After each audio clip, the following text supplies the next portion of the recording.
Alright, hey guys. Alright, this is the back side of the Unit 2 test review, and we're starting off here with long division of a polynomial. So with long division, the very first thing I want to check is that I've got all my terms from highest exponent to lowest.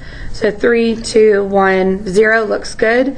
And then my divisor, I want to make sure I'm also not missing any terms. So 1, 0, that looks good as well. So in long division, we're going to start off by putting the divisor first, and then the divide symbol, and our dividend goes underneath that divide symbol. Alright, and now we got to figure out what times x gives me 3x to the third. So that would be 3x squared. So I'm going to write that up top on the quotient space. And then we're going to multiply whatever quotient we add by that divisor, x plus 3. So 3x squared times x plus 3 is 3x to the third plus 9x squared. But because this is long division, when you divide, you have to subtract the terms. So always, always, always change those signs. And when you change those signs, the first term should always cross out. That's the point. All right, 11x squared minus 9x squared is 2x squared. And then we're going to drop down the 11x. And now we're going to repeat this process one more time. What times x gives me 2x squared? Well, that's 2x. And then I'm going to multiply 2x times x plus 3. So 2x times x plus 3 is 2x squared plus 6x. But because this is division, I have to subtract. So that means changing the signs so that the first terms will cross out. Well, now I've got 11x minus 6x, which is 5x. And we're going to drop down the plus 15. So now I'm going to think, what times x gives me 5x, and that's 5. And then we're going to multiply 5 times x plus 3. So 5 times x plus 3 is 5x plus 15. But because we're subtracting, we have to change the signs. In this case, both terms cross out so that I have a remainder of 0. Whenever you have a remainder of 0, it means that the top part, the quotient, is your final answer. So the final answer to number 15 is just 3x squared plus 2x plus 5. Okay.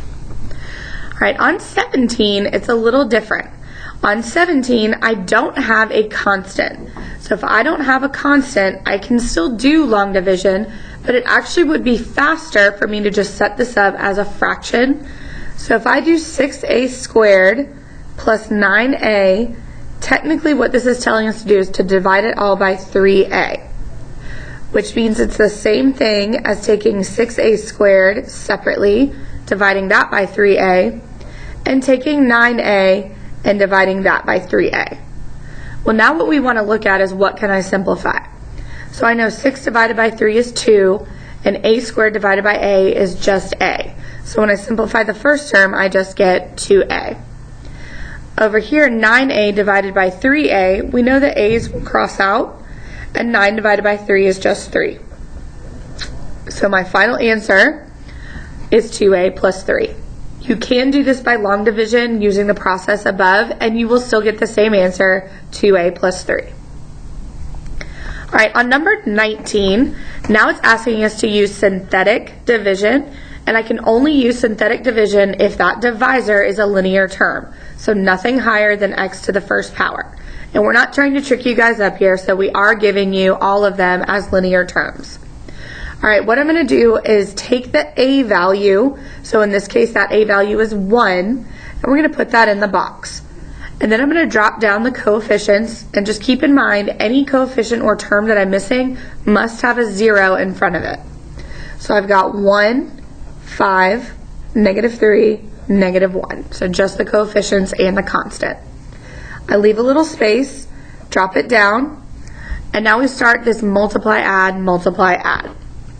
So 1 times 1 is 1, 5 plus 1 is 6, 1 times 6 is 6, 6 minus 3 is 3, 1 times 3 is 3, 3 minus 1 is 2.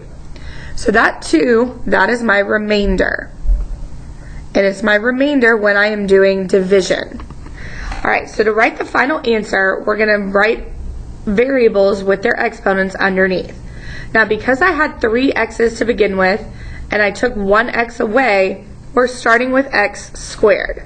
and then we're going to go down the row, x to the first, and then this 3, we're just dropping him down. That's our constant. So our final answer when you have a remainder is quotient plus remainder over divisor. So I've got x squared plus 6x plus 3, and I got those just by multiplying down like we did on the front side, plus the remainder, so 2, over the divisor, which was x minus 1. So that is the final answer, quotient plus remainder over divisor. All right, on 21, we are missing an x to the first power in the dividend. So when I write this down, I'm going to have to put a 0 in for that placeholder. So I've got 1 as my a value again, 1 for x squared, 0 for x to the first, and 3 for our constant. Drop down the first coefficient. 1 times 1 is 1, 0 plus 1 is 1, 1 times 1 is 1, 3 plus 1 is 4. So I have a remainder of 4. Now because we had 2 x's and we took 1 away, I'm starting off with just x to the first, and that 1 is my constant.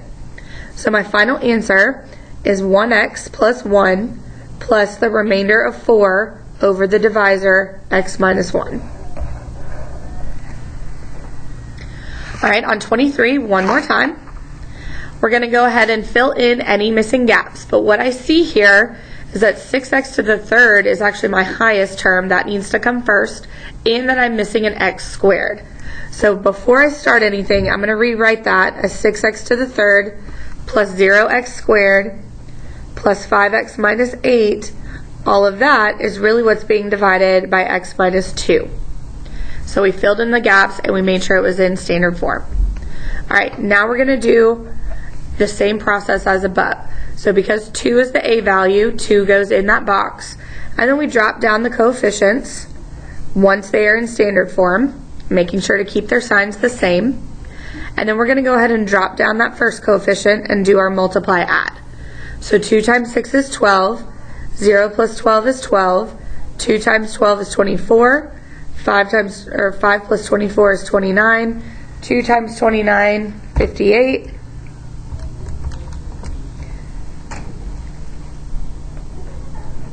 and 58 minus 8 is 50. So we have a big remainder there. All right, to write the final answer, it's always got to be based on the coefficients at the bottom here. So since my highest exponent was a 3 and we took 1 away, we're starting with x squared, then x, and then dropping down that coefficient. So my final answer is 6x squared plus 12x plus 29 plus remainder 50 over the divisor, x minus 2. All right, on 25, this is called synthetic substitution. And really what we're doing is we're plugging in 2 for all of the x's and seeing what we get. And this is going to be really helpful for us when we graph later on in the semester. So because it's substitution, I don't have an a value. So we're just going to use whatever x they give us. So x is 2, that 2 is going to go in the box. And then we're going to drop down our coefficients as long as we keep in mind the placeholder. So what I see here is that we're missing an x to the third power. So when I write down the coefficients, I'm going to do 1 for x to the fourth, 0 for x to the third, 1 for x squared, 1 for x, and then our constant minus 6. And we're going to do the same process we did above. So drop down the coefficient. 2 times 1 is 2, 0 plus 2 is 2, 2 times 2 is 4, 1 plus 4 is 5, 2 times 5 is 10, 1 plus 10 is 11, 2 times 11 is 22, and 22 minus 6 is 16. All right, that 16 is not our remainder because we weren't dividing. That 16 is actually our answer. When we plug 2 into this function, we get out a 16. So to write that answer, we're going to say P of 2 equals 16.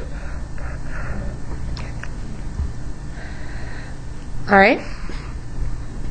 On 27, we are actually adding these functions. So I've got f of x here is a trinomial and g of x here is also a trinomial. And we're going to follow just the instructions of what it's telling us to do. So on 27, it's telling us to distribute a 3 to g of x. So we've got 3 times x squared plus 5x minus 6.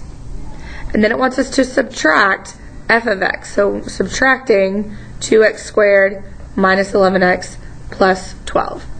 And when we subtract, we know we have to distribute that negative. Once I distribute that negative, all the signs change and I no longer need parentheses. We're also going to be distributing this 3. So 3 times x squared, 3x squared, 3 times 5x, 15x, 3 times negative 6, negative 18, negative times 2x squared, negative 2x squared, plus 11x minus 12. Now we're just going to add the like terms. So 3x squared plus negative 2x squared is just 1x squared. 15x plus 11x is 26x. And negative 18 minus 12 is negative 30. So the answer to that operation is x squared plus 26x minus 30. All right, and last odd problem has some distributing and foiling. So we're going to do 2 times f of x, just like we did above, and distributing that coefficient through.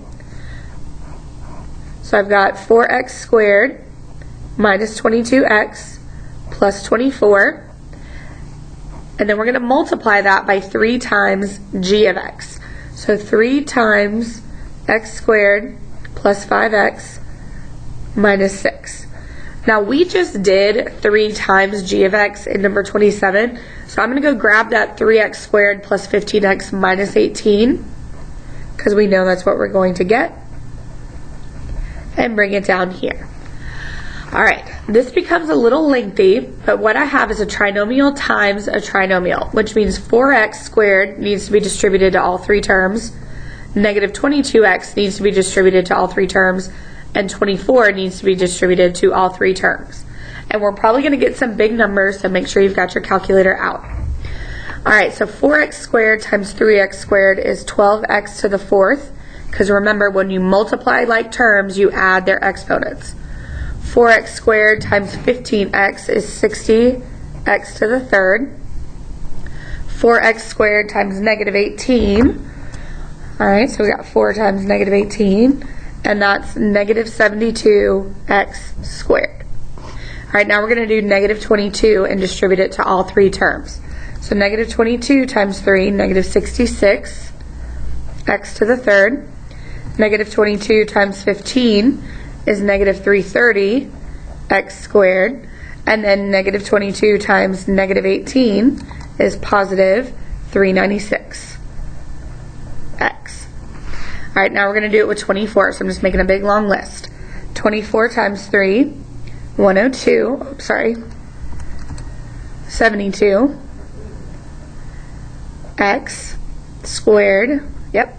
And then 24 times 15 is 360, x. And 24 times negative 18, negative 432. All right, so with all of these numbers, we want to go ahead and add the like terms to simplify what we can. So I see 12x to the 4th is the highest power. Okay, and then I've got 60x cubed minus 66x to the 3rd. So that's negative 6x to the 3rd. So cross those out. All right, and then I've got negative 72x squared minus 330x squared plus 72x squared. So the 72s are going to cross out, and I'm just going to get minus 330x squared left. All right, so we took care of him. All right, and then I've got 396x plus 360x, and that gives me 756x. So there, the x to the 1st, and then our constant minus 432. And that's our final answer. It's in standard form. Nothing else can be combined. All right, guys, good luck finishing this for the rest of your test review, and good luck tomorrow on your test. Bye.